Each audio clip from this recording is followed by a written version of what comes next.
할렐루야, 주의 이름으로 여러분들을 환영합니다. 오늘은 빌립보서 강의 7번째 시간인데요. 빌립보서 1장 9절부터 13절의 말씀 가운데 진실하여 허물 없이 그리스도의 날까지 이루고라는 말씀을 가지고 함께 은혜를 나누겠습니다.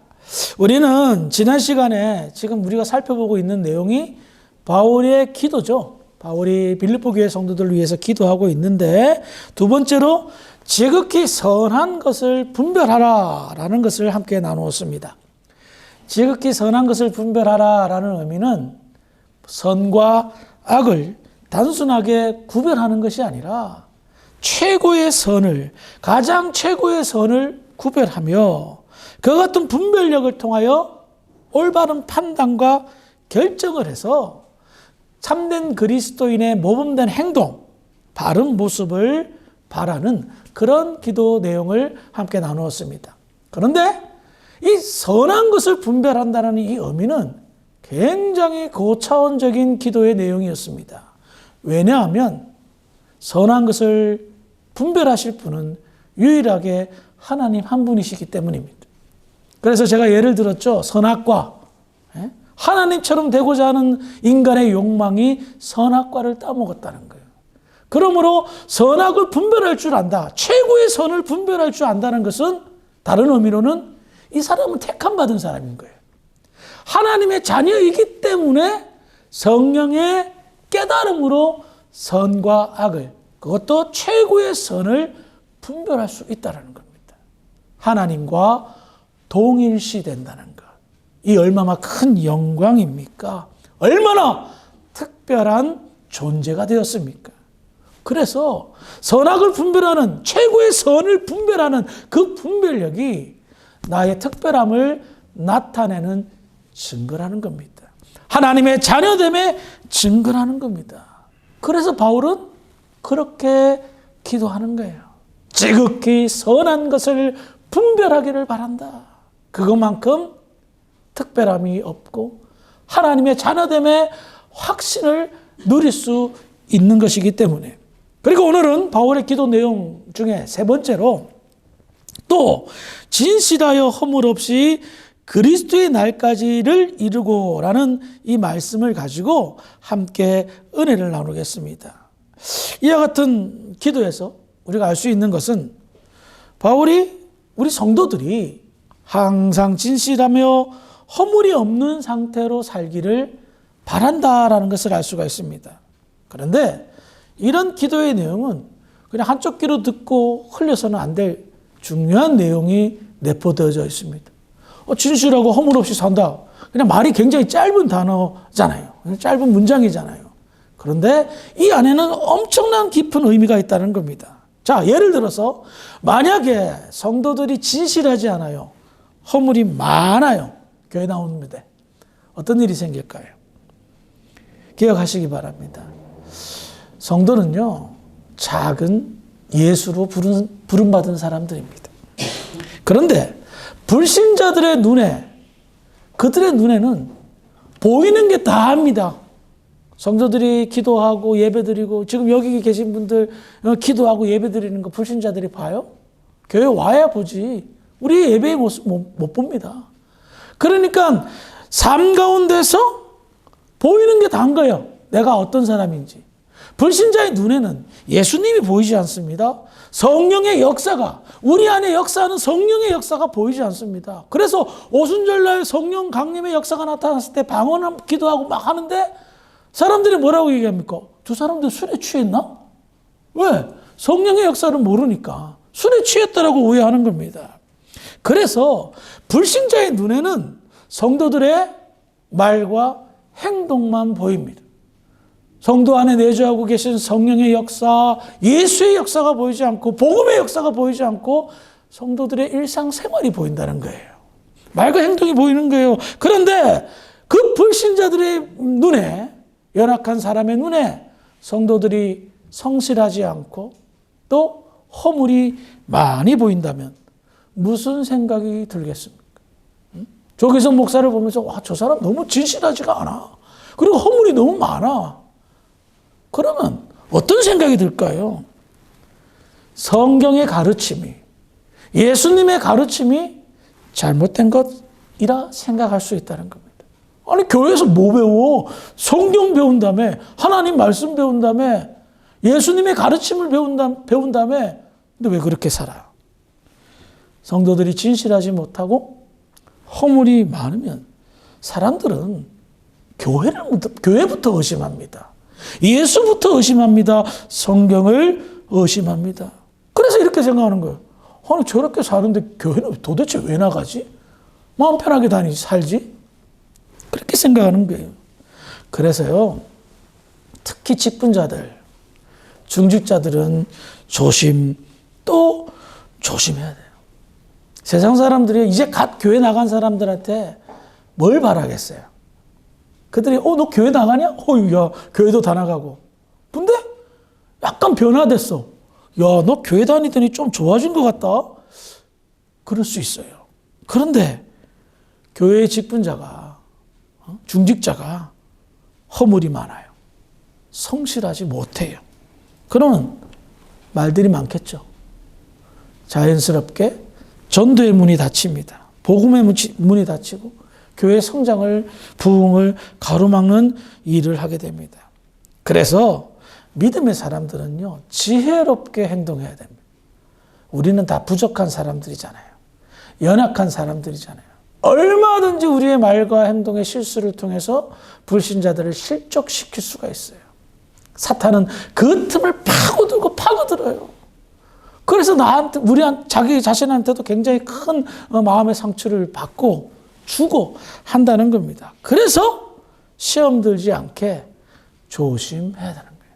주변을 돌아보면서 내가 허물이 많은 사람이지만 내가 참 연약해서 진실하지 못할 때가 종종 있지만 그래도 하나님 지혜를 주셔서 혹여나 나로 인해 누군가 시험 들거나 누군가 전도의 문이 막히지 않게 지혜를 주십시오 라는 기도가 필요하다는 겁니다. 기억하시기 바랍니다. 여러분들은 지금 신앙생활을 하고 있습니다. 신앙생활은 신앙의 대상이 있죠. 누구를 믿습니까? 부처님을 믿습니까? 마호메트를 믿습니까? 여러분들의 신앙의 대상은 누굽니까? 접니까? 아니죠. 하나님이십니다.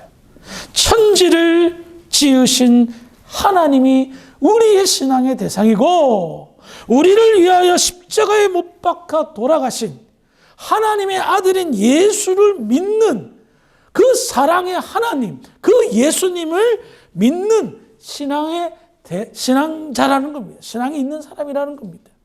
그러니 우리의 신앙의 대상에 걸맞는 최선의 삶을 살아야 된다는 거예요. 그런데요, 여기서 우리가 주목해야 될 것이 있습니다.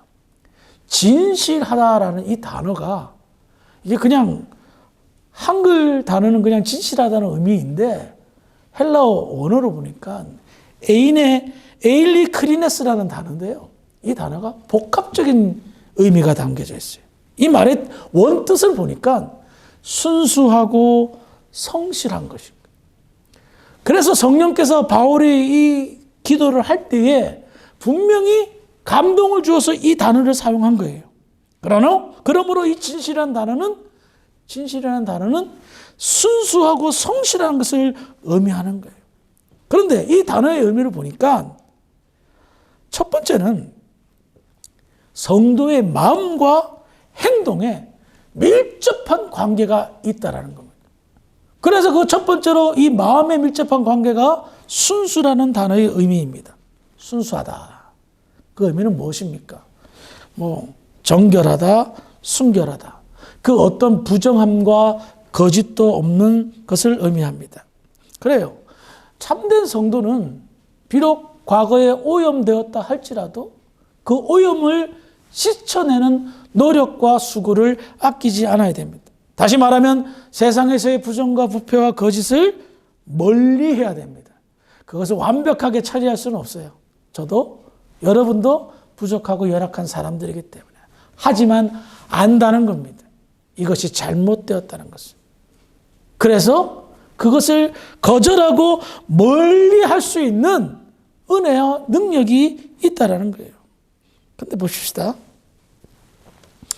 순수함에 대해서 우리가 한번 설명해 볼 때에 한국에서 청문회 같은 거 하면 이제 청문회 위원들이 청문회 대상자를 조사하잖아요. 그러면 참 그 조사하는 내용 속에서 그 대상자가 너무나도 많은 부정과 부패와 거짓들 이런 것들이 드러내서 우리를 많이 실망하게 하는 경우들이 있습니다. 그런데 생각해 보세요. 청문회 나올 만한 사람들이 어떤 사람들이에요? 대단한 사람들 아니에요? 사회적으로 지위가 높고 배울 만큼 배운 그런 사람들이에요. 그런데 그 사람들의 뒷조사를 했더니 냄새가 너무 나는 겁니다. 더러움이 너무 많이 묻어나오는 겁니다. 자기가 가지고 있는 지식과 권력과 재산을 가지고 공정하지 못한 불법을 저지릅니다. 그리고 그것이 드러나면 변명하기에 급급합니다. 물론 털어서 먼지 안 나는 사람이 이 세상에 어디 있겠습니까? 그런데 세상의 요구도요, 깨끗한 사람을 원합니다. 그래도 나보다는 때가 덜 묻었겠지 하고 바랍니다. 그런 사람이 우리의 대표가 되고 우리의 지도자가 되어야 대리적으로 대리 만족을 누리고 그래도 뒤통수는 치지 않겠지. 불법과 거짓이 있는 사람은 나를 뒤통수 칠 수 있겠지만 그러지 않겠지. 라는 기대로 그 사람을 보는 거예요. 그런데 보십시다.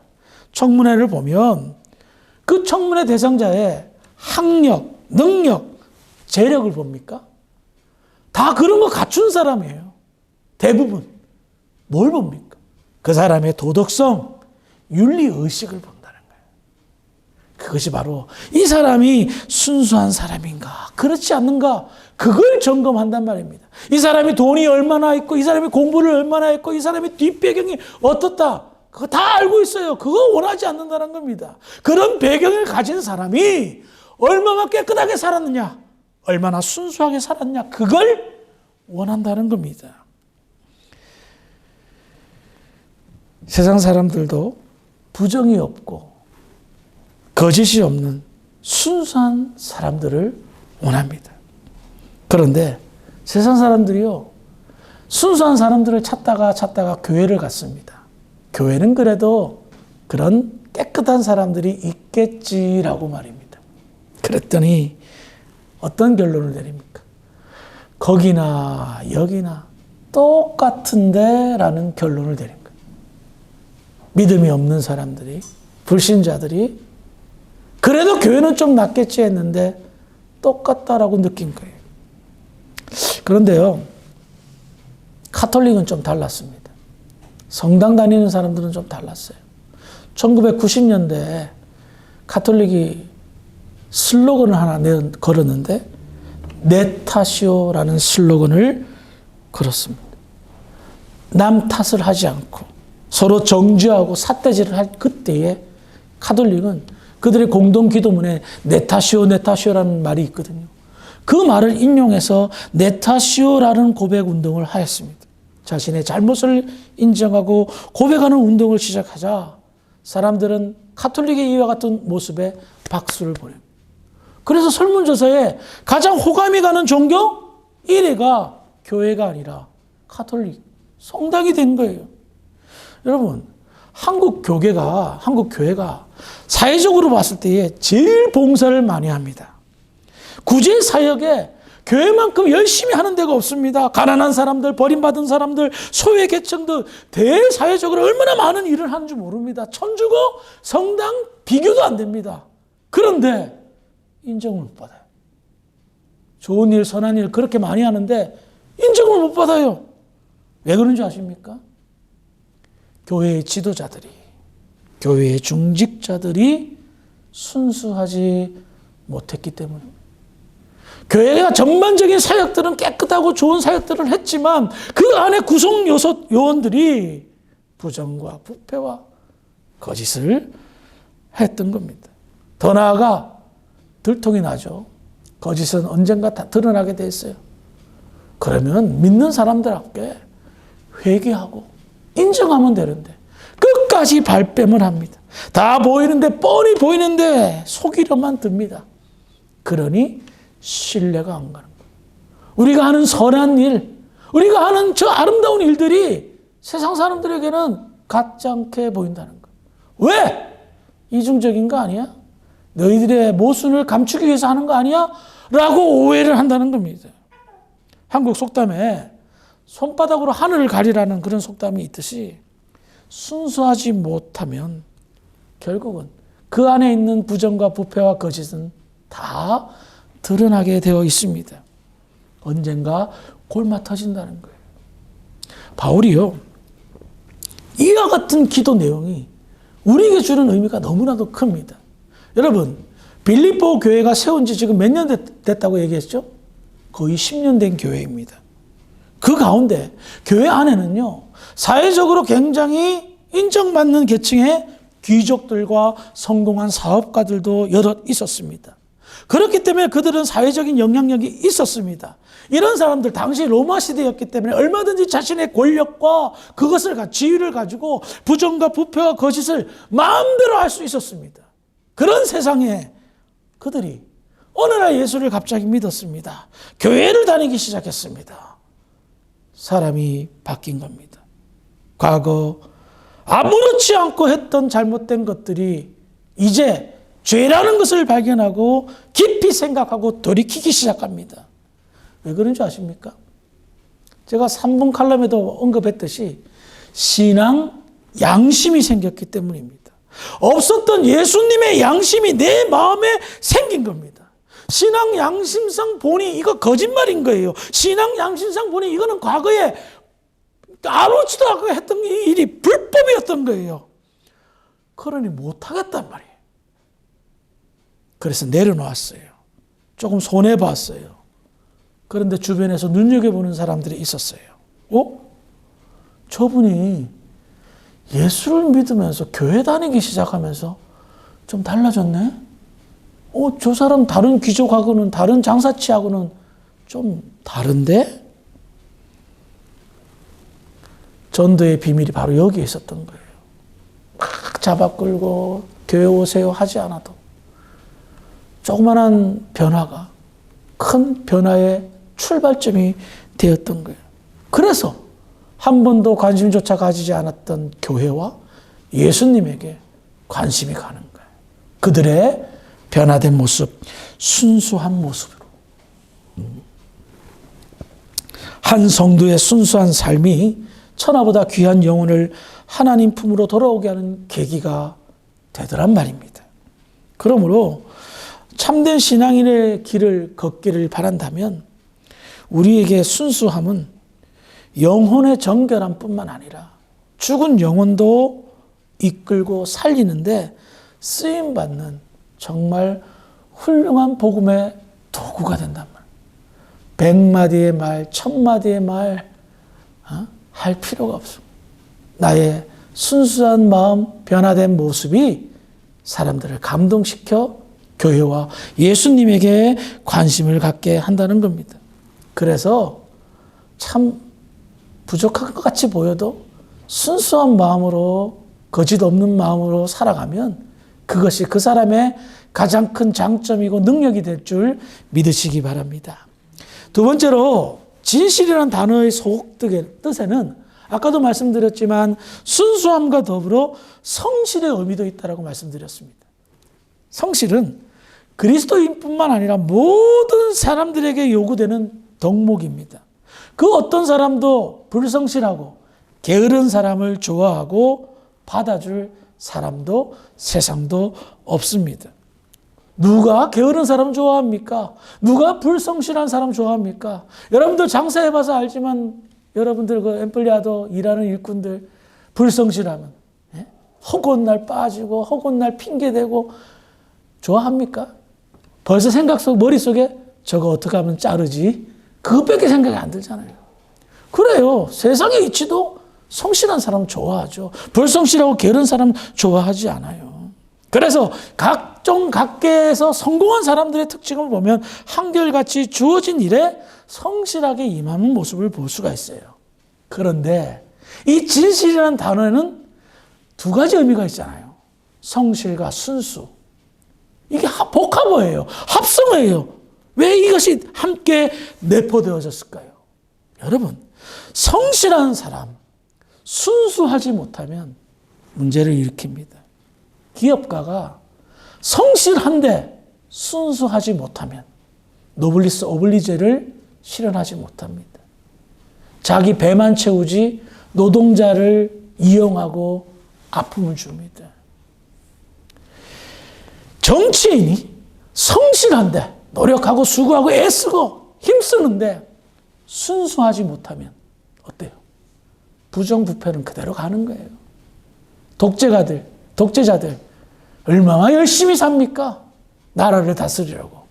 하지만 순수하지 못하기에 백성의 고를 빼먹는, 백성을 억압하는 사람으로 나갑니다. 목사가요, 열심히 성실히, 대부분 그래요, 목사들. 근데 목사도 순수하지 못하면 어떡할까요? 목양을 하는 게 아니라 양을 잡아먹는 데 쓰는 거예요. 성도들의 주머니나 터는 사기꾼, 삭분이 되는 거예요. 열심은 있는데 성실한데 순수하지 못하기 때문에 그렇게 변질되는 거예요. 그래서 성실한데 순수하지 못하면 반드시 세상이 독이 됩니다. 교회에 독이 됩니다. 사람들에게 불신과 상처와 고통을 안겨줍니다.